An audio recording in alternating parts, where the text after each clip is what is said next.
Que trouve-t-on à la une de ce numéro 221, Mathieu? À la une du numéro 221, Jean-Louis, on trouve un sujet plus que d'actualité, puisqu'il fait beau, puisque c'est le printemps, puisqu'on a à nouveau envie de sortir.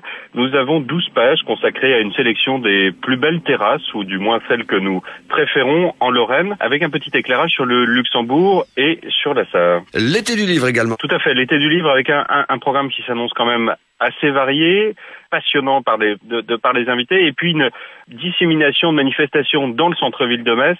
Honnêtement, de vous à moi, je pense que ce cru 2009 sera tout à fait sympathique. Les jardins ont également retenu votre attention. Oui, ce week-end se déroule donc l'opération au niveau national d'ouverture d'un certain nombre de jardins. C'est vrai qu'en Moselle, il y en a une vingtaine qui sont concernés. Nous les présentons et nous en présentons quelques-uns qui nous paraissent d'autant plus pointus et à découvrir.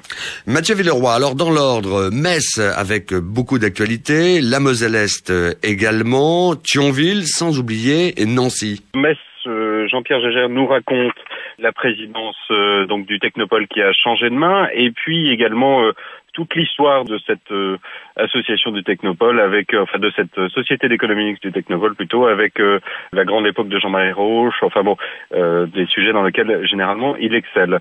Concernant Thionville, nous avons donc des sujets plus à vocation sociale. Vous n'êtes pas sans savoir que le revenu de solidarité active ou RSA est en place depuis le 1er juin. Nous avons donc fait un tour du côté du CCAS pour comprendre aussi bien les mesures qui étaient mises en place que la stratégie politique que la nouvelle majorité souhaitait suivre. Du côté de la Moselle-Est, un sujet plus économique avec la plateforme pétrochimique de Carlin qui fait à nouveau parler d'elle. Des menaces très importantes qui pèsent sur les 400 emplois ou les 730 emplois indirects liés à la coquerie de Carlin. On ne sait pas très bien quel avenir va avoir cette installation industrielle. Et du côté de Nancy, Pierre Taribault vient de sortir un livre sur l'homme dont on parle beaucoup à quelques jours des européennes, à savoir François Bayrou. Il est décrit d'un regard assez acéré et toujours dans une analyse particulièrement fine.